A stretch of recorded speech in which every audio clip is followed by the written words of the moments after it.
Broadcasting from Salisbury University campus, this is WSDL Ocean City, NPR News Talk 90.7. Putting Delmarva first. Stay tuned for Delmarva Today with your host, Don Rush.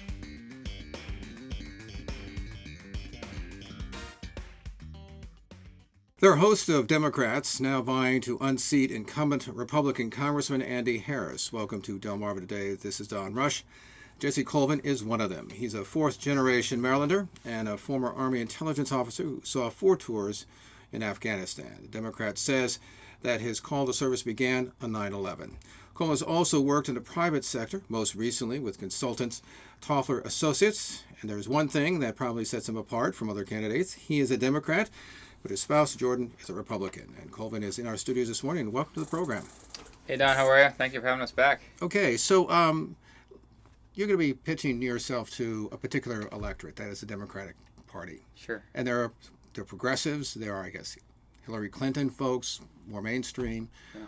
What kind of pitch are you making to this party, and where do you rate in terms of your politics, in terms of, say Clinton Democrat as opposed to, say, a Sanders Democrat? Sure, yeah. I make the same pitch for regardless of the room I'm in, whether it's on the far left or the center or even on the right.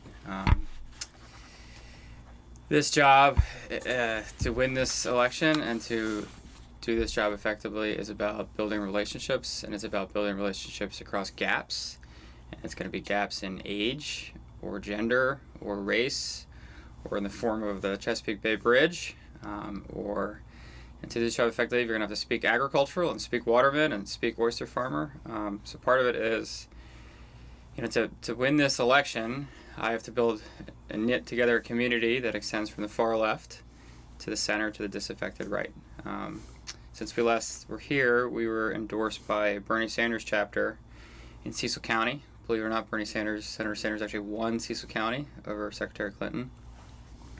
All the way to this week, our big news that we were endorsed by former Congressman Wayne Gilchrist. And it's how does it work? It's we're all in this together. This is a referendum on Andy Harris. It is not left versus right or Democrats versus Republicans. This election is a referendum on Andy Harris. And our platform is really simple. Whether we're sitting here in Salisbury, whether it's Salisbury or Wycomico County or the Lower Shore or the district, it's a fantastic place to raise a family. I bet you have neighbors who go back 4, 5, 6 generations here, and it draws people in. We have to give our kids a reason to stay, which is jobs of the future, and it means we have to address the urgent problems of right now, which is opioids and healthcare. Opioids, for example, is about the least partisan issue on the planet because opioids don't care if you're a Republican, a Democrat, or independent. They just don't. So let me just turn to something that you may very well have to vote on if indeed you get to the House of Representatives. That's impeachment. Sure. We've seen a great number of scandals when they just sort of seem to be coming out at every week. Would you vote to impeach the President of the United States? I gotta win this office first, but yeah, we can go there. Listen, I served as an intelligence officer in the Army Rangers. Before I would cast any vote, I would want to see the intelligence or the facts. If you go to my website, it says the 2 questions I'm going to ask myself when any bill crosses my desk is, does it reflect the values of the folks in the district, and is it in the interest of the country? Without seeing it, I can't tell you how I vote, but I will tell you this. I would vote my conscience, not because I'm worried about re-election. Are you concerned about it? I mean, you're concerned about the kind of things that are coming out of Washington, particularly by the president? No, I am. This election is a referendum on Andy Harris, and we are talking about local solutions to local problems in our backyard. There are so many folks I encounter who spend a lot of time watching the talking heads scream at each other on cable news. There's plenty of other people doing that. That's not what this is. What this is let's talk about what's best. How can we tackle the challenges in our backyards, and how can we give our kids a reason to stay? So let's turn to some of the issues. Healthcare. You've said in your on your website that healthcare is a right. What did you mean by that, and how do you achieve that? That's a great question. So so I personally believe healthcare is a right, plain and simple. How do we achieve it? Well, in our district, we have 54,000 people who rely on the Affordable Care Act. Andy Harris, the incumbent, has tried to sweep it away with no backup plan at every turn. So step one is protecting those 54,000 people. Personally, I think we're all going to be on Medicare sooner rather than later, and look in the rearview mirror and wonder what took so long. But the first step is just protecting those 54,000 people. Not for nothing. I mean, our district is unique. So you always hear, if you're talking about healthcare, you hear the words quality and affordable. Here, the third word has to be accessibility. We have, for example, in Kent County right now, if you want to have a baby, you can't do it in Kent County because we have consolidation happening in the hospital footprints. Accessibility is huge here. And related to that is the healthcare industry is the biggest employer in our district. It's 50,000 jobs. So if you sweep away the ACA like Harris is trying to do, with no backup plan, about 10% of those jobs go away too, which would be just a disaster for so many working families. Do you favor any kind of single-payer system? There's a plan right now from the Center for American Progress. It's a think tank in D.C. and it's a Medicare. The idea is to how do we get everybody on Medicare? Their idea is pretty simple. It's really 3 steps. You take Medicaid, bring it underneath the Medicare umbrella. You take CHIP, bring it underneath the Medicare umbrella, and then you allow private citizens or owners of small businesses to opt into Medicare. There are a lot of plans floating around that have a concept of how to expand Medicare so it eventually covers everybody. The one I just mentioned is the one that I support. So you've envisioned then that ultimately the country will be under some kind of single-payer system, or do you think there will be some kind of what you've sort of seem to describe for employers as a sort of a public option? Yeah, it's the language has become very loaded. Single payer now means so many different things to so many different people. Step one is protecting those 54,000 people, and I think that the way to get to, if healthcare is the right, everybody needs to be covered. How do we get there? I think it's going to be a Medicare expansion plan, and then I try to avoid these labels because they mean so many different things to so many different people. So in terms of taxes, you've talked about how you want the taxes to be fair. You said we must create a tax system designed not to help the richest, the well-heeled, and the winners of the financial genetic lottery. How do you do that? And since when people talk about cutting taxes, they like the idea, whether it's packaged with tax cuts that may very well benefit the wealthy, but nonetheless, it certainly sounds good. And how do you then do that in relationship to the budget deficit? That's a great question. The first step is Andy Harris brought Speaker Ryan into our district to stump for the tax bill. If you look at how it was passed, if you care about accountability and you care about transparency, the way the tax bill is passed should get you really upset. It was written by lobbyists an hour off Capitol Hill, and then they brought it to the senators and gave them an hour to look at it, which nobody can read 1,000 pages in an hour. That's a travesty of accountability and transparency. We're going to need tax reform. It's going to have to be a new tax bill. And you're right. The breaks to the ultra wealthy and to massive corporations on the backs of working families. We were told that the largest corporations were going to pour that money, invest that money back into their workforce. 433 of the Fortune 500 companies didn't do that. They used a stock buyback to take care of their stakeholders, and that's part of it. It's so we have to do reform, and then we just. Transparent accountability. We have a career politician problem in Washington right now, and part of it, this is what happens when you have career politicians. You have bills written by lobbyists in the middle of the night, and senators get an hour to vote on it. So would you be looking at hiking then, and reversing, as it were, the tax breaks under this Republican bill that just got passed? And do you see yourself voting for taxes, an increase in taxes in some fashion along the line down the road? I think it's no. Let's start from the beginning. We Sure. need to take the bill that just got passed and rip it up and start over. I'm very proud to be part of a wave of military veterans running for Congress this year. There's over 100 of us across the country. We're mostly on the left, but we're on both sides of the aisle. Those are folks who are sick of career politicians, and they're sick of politicians who care more about re-election than doing the right thing. It's sitting down and putting together a bill that helps working families and entices companies to come back and invest in this country and invest in their workers. It's not giving tax breaks to the ultra wealthy and massive corporations in the back of working families. So do you envision? You talk about strengthening Medicare and Social Security and so on and so forth. Do you see any budget cuts to get your tax right, and then but at the same time not with a lot of red ink? You went exactly where I was hoping we could go for a second, because a week before Speaker Ryan said, "Hey, we're about to announce this tax bill," what we heard him say was Social Security will be protected and Medicare will be protected. And then lo and behold, a week later, it's, hey, actually, now that this is passed, we looked at the numbers, turns out we need people to go to Congress and fight like hell to protect Social Security and Medicare. Any tax reform cannot come at the expense of it. These are not entitlements. When you go to the grocery store and you buy groceries, when you're checking out, nobody says, here are the groceries you're entitled to. You've paid for them. I remember my first job at 15, going home and asking my mom and dad, who was Mr. FICA? I mean, this is we need representatives who are going to go to Washington and protect Social Security and protect Medicare, and any tax reform is not going to come at the expense of those two programs. I want to turn to trade, which obviously has come up. The president, of course, ripped up the Trans-Pacific Partnership Treaty agreement, and he's decided to try to do unilateral agreements, including the threat of tariffs that we've seen. Where are you in terms of trade, free trade, and the TPP? I'm in the realm of common sense and leadership. I think rigid ideology is hurting us in our own backyard.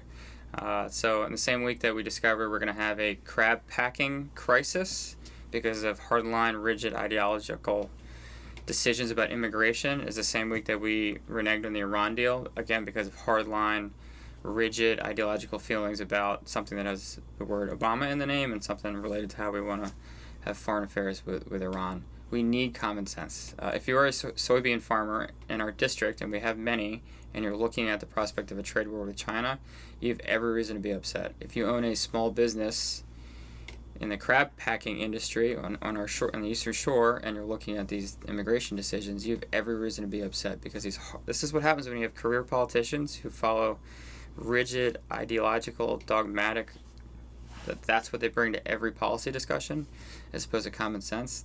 It hurts us in our own backyard. So were you in favor of the TPP?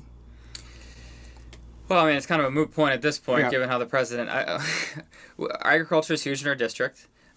When they can access foreign markets, that's good. Right. Any candidate could sit here and tell you that he or she could pick any trade deal and point out all the flaws.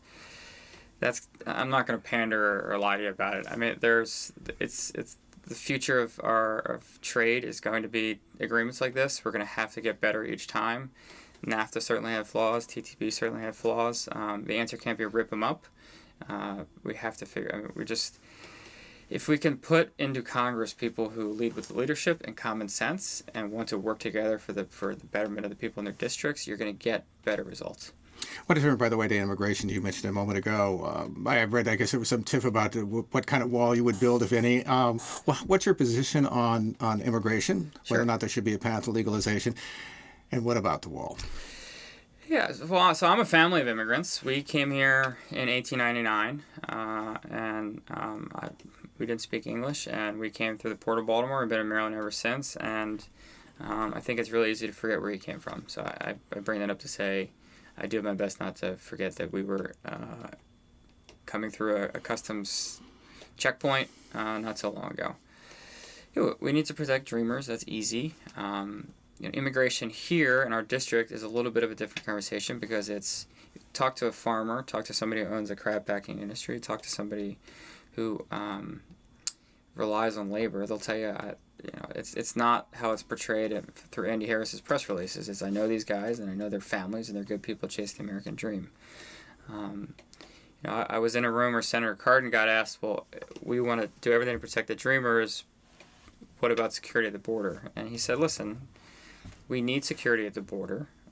It shouldn't be a militarized border. We should send that's not how we want to present ourselves at the border. But sure, of course we want a secure border. I'm an Army Ranger. I'm going to tell us over. I spent 4 deployments in Afghanistan with porous borders between Afghanistan and Pakistan. There are smart ways to secure a border, and there are ways that just don't work. And I know that from firsthand experience because our job was to track Taliban and Al-Qaeda leaders transiting those borders. I spent a year inside the Department of Homeland Security as a consultant, and if you knew how the Department of Homeland Security actually counted the number of folks crossing the border each day, it would disappoint you a little bit. It's not a high-tech video-based system. It's guys, too often, 2 agents in a pickup truck going to count footprints in the sand, and that goes in a spreadsheet, and that goes to Washington. The first step to any bipartisan conversation on immigration is let's just figure out what's actually happening there, which means let's get some technology. We have it now to just get a better idea of the flow back and forth.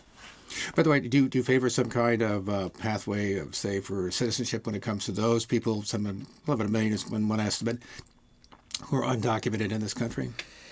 The reason immigration has stalled for decades inside Congress is because, A, you have too many career politicians who refuse to sit down in a bipartisan way and figure it out. We were meeting with a group of police officers in our district, and they were self-described supporters of the president. And when it came to immigration, they said, listen, none of us signed up because we want to kick down doors all day and separate some 8-year-old girl from her family. We signed up because we care about our community. Where they said where we get frustrated is when you have to respond for somebody who's undocumented for the 17th time. You got a DUI and I-95. That's a ton of paperwork, and it's a pretty reasonable perspective. My point is we need to sit down and have a bipartisan conversation with people who actually want to get this done and figure out what a pathway to look like. So, for example, on the Dreamer issue, we have to sit down and figure out what age we're going to decide counts to be a Dreamer. Is it 12? Is it 13? Is it 14? Is it 15? No, Congress has failed to do that. And then the other thing is if we say it's 15, how can that person prove they've been here their entire life? Is it a report card from elementary school? Is it a doctor's checkup? Is it a receipt from Walmart?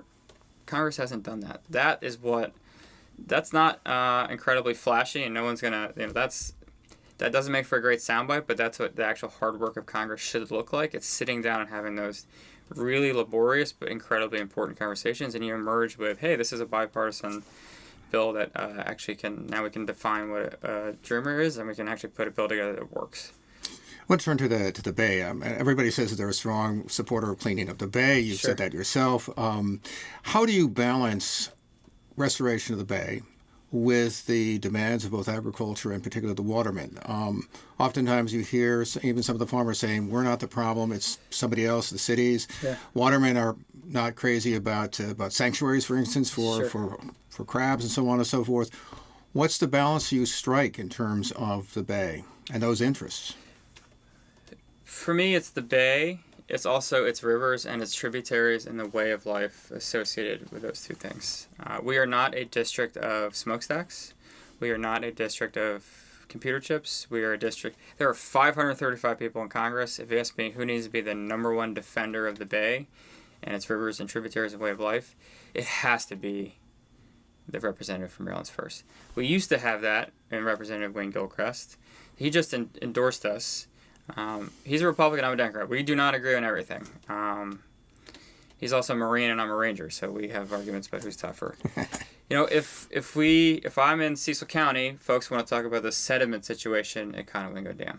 If you come down to Salisbury, we're going to talk about chicken litter, just like you asked, and bunker fish, because that relates.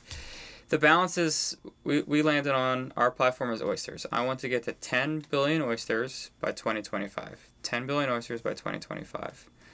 That will force, it's a moonshot, and it will, if you care about the environment related to the Bay, 10 billion oysters will do phenomenal things for the quality of the water in the Bay and submerged aquatic vegetation, all the things that make for a healthy ecosystem.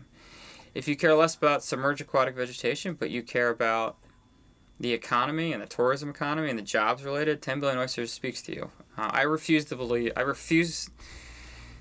what's good for the environment, what's good for the economy are not mutually exclusive.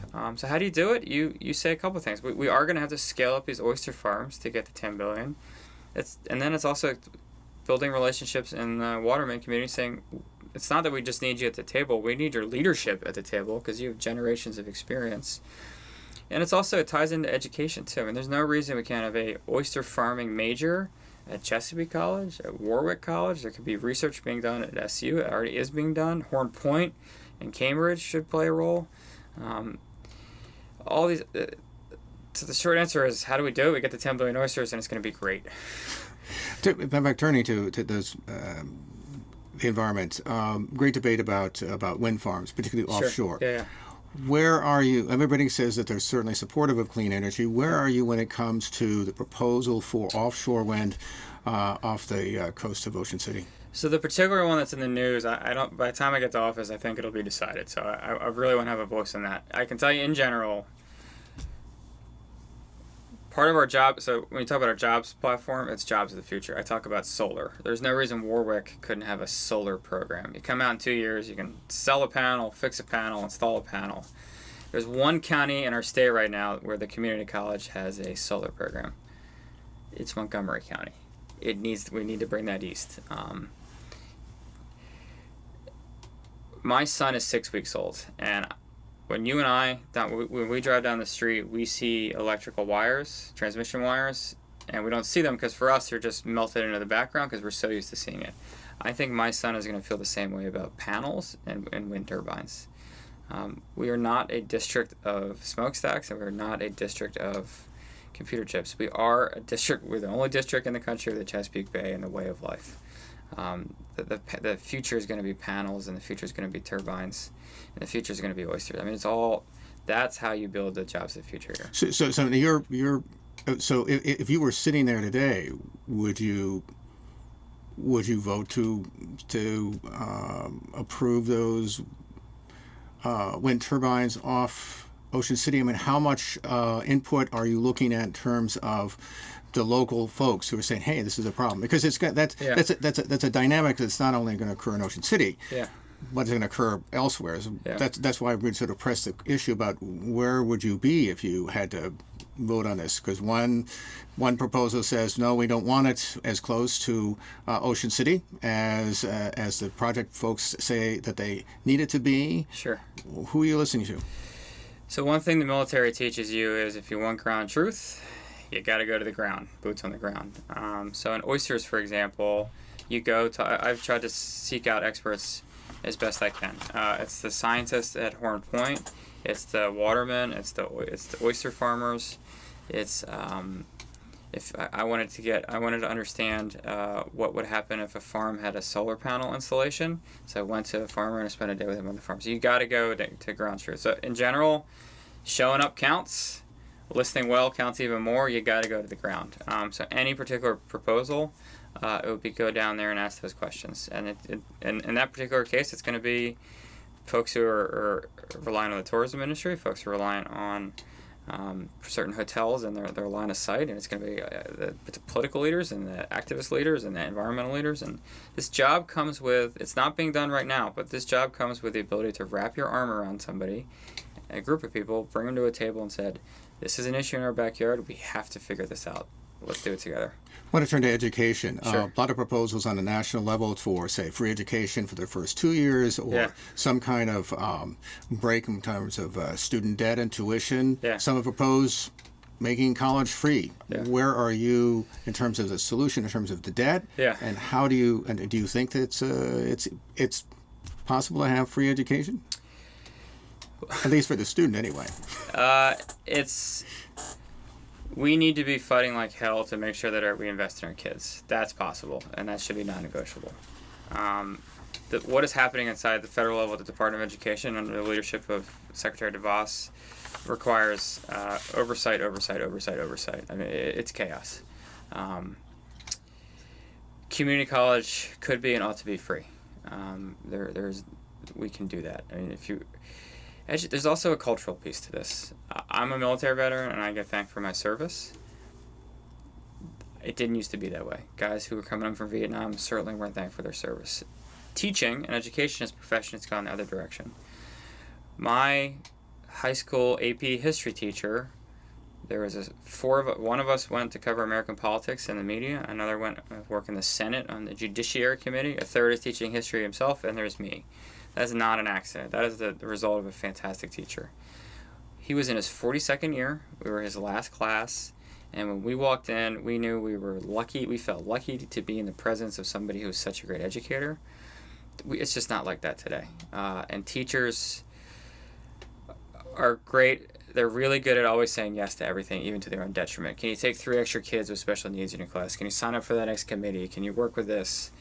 Right now, we know that we have a school system based for an economy that made sense in 1950. It does not make sense today. I talk a lot about rural broadband. Part of that is because we know right now, our third graders, we don't know what jobs they're going to have, but we know that they need to get access to coding. And Queen Anne's right now has like an hour a week. If you talk to the people who had to get that, they had to move 6 heavens and 6 earths to get there. It's bringing back culturally the idea that teaching and education should be venerated, and we should want our kids to aspire to that. And then it's understanding. The last thing is our teachers need help. They need 1 in 5 people in our district right now would be certifiable or diagnosable with some sort of mental health challenge. 1 in 10, it would be chronic.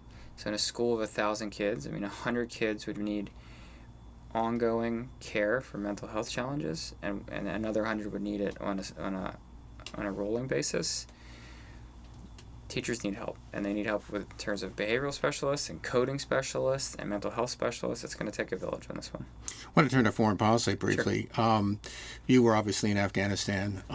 What kind of principle do you think you would use in terms of intervention by the United States, and how long do you think we need to stay in Afghanistan? Sure. Yeah. Down your alley here. Yeah. No, so I studied Arabic in college, and my master's is in international affairs from Columbia. I've lived in Egypt. I deployed to Afghanistan 4 times. I spent a year near the demilitarized zone in Korea. Everywhere I've gone, I've gotten the man on the moon question, which is, you Americans put a man on the moon before there were computers. Why can't you fix the security situation in my neighborhood or the plumbing in my neighborhood, or why can't you contain the regime in North Korea? Whether we want to or not, the global community looks to us for leadership, and we have to fill that role. If we don't, that void will be filled by Russia, by Iran, by China.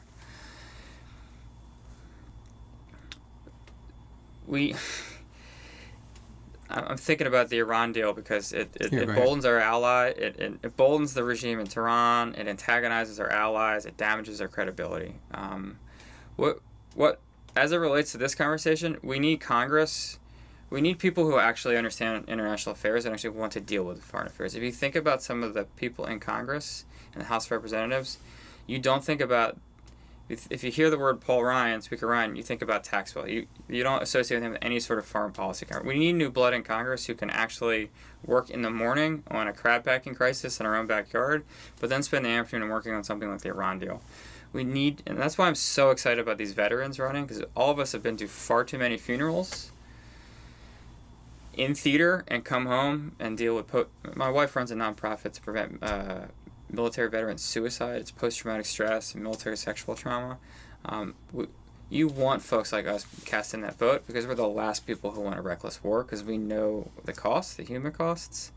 The short answer in Afghanistan is I walk around with a bracelet of a ranger buddy who got killed in Afghanistan. I have every reason to tell you that we should get out tomorrow. If we leave tomorrow, there will be an attack hatched in Afghanistan somewhere in the United States or in one of our interests abroad. If we stay, there's no real good reason to stay, and we're going to continue to spend blood and treasure. The reality is it's going to be a multi-generational conflict. Anyone who tells you otherwise is just lying or pandering to you, and we're just going to be there. And the one thing I think Washington has done a terrible job of is explaining, here's where we have troops around the world. This is what they're doing. This is why it's important they're there. And this is the cost you can expect to pay. It's absolutely absurd that we lost 4 service members in a country called Niger. And a senator on the key committee in Washington said, I didn't even know we had folks there. He should have been home telling people in their home district. And I will come home and tell people in our district, this is where your sons and daughters are deployed. Here's why they're there. How can I help you understand why they're there and what the cost is when they're coming home? We need people in Congress who care about this stuff who can talk about it credibly. Finally, I got to ask you. So you're a Democrat. Your wife is a Republican. Sure. How does that work out? Yeah.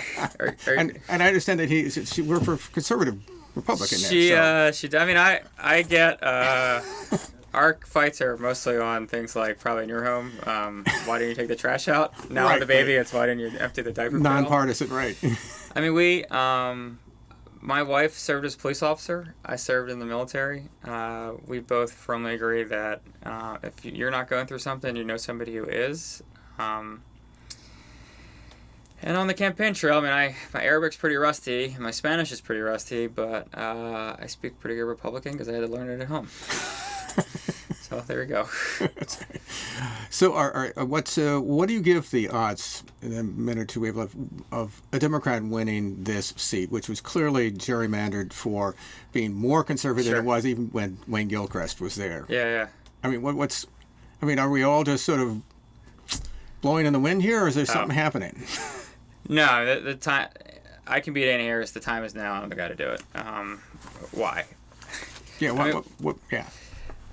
When I first approached some of the powers that be at the National Party, and I said I'm Jesse and I'm running against Andy Harris in Maryland. I said first they put me on hold to find a map because they they had just forgotten about us, and then they said the same thing. So this was a district gerrymander and a Democrat was never supposed to win.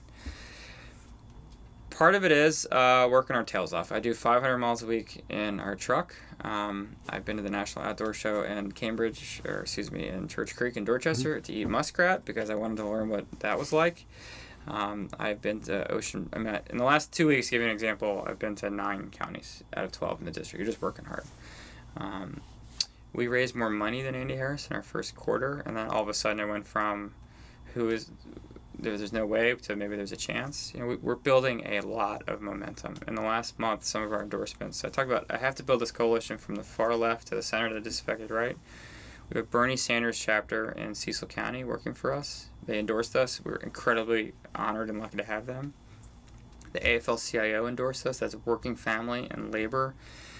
We have an organization called Vote Vets. Vote Vets is the biggest organization of politics for veterans. They represent over 500,000 families. It's a rough analogy, but it's like if you're a doctor running the American Medical Association. If they don't endorse you, that tells you something about their campaign. We've got a group called With Honor, which supports bipartisan. They bring in it's like Noah's Ark. They bring in a Democrat and a Republican, both veterans, and Congressman Gilchrist. That's how you do it. This is a referendum on Andy Harris. This is not about left versus right. This is not about Democrats and Republicans. This is about who can do a better job. We have a career politician problem in Washington, D.C. We have a guy like Andy Harris who's asleep at the wheel in the opioids crisis. Our fatalities in this district are 50% higher than the national average. He's beholden to his corporate donors from the pharmaceutical industry. That matters. It's just a referendum on him, and showing up counts, and listing well counts even more. And we got that coalition I'm talking about. That's how you do it. That's what it looks like. We've been speaking with Jesse Colvin. He is, of course, running as a Democrat in the Democratic primary to unseat incumbent Republican Congress Andy Harris. And we appreciate you stopping by and chatting with us. Thank you very much for having us again, Don. This has been Delmarva Today. I'm Don Rush. Thanks for listening. Thank you for watching Delmarva Today, a production of Delmarva Public Radio. Production and audio engineering by Chris Frank. Hosted by Don Rush. For podcasts, visit delmarvapublicradio.net or subscribe to the Delmarva Today podcast on iTunes. Delmarva Today can now be seen on Pack 14.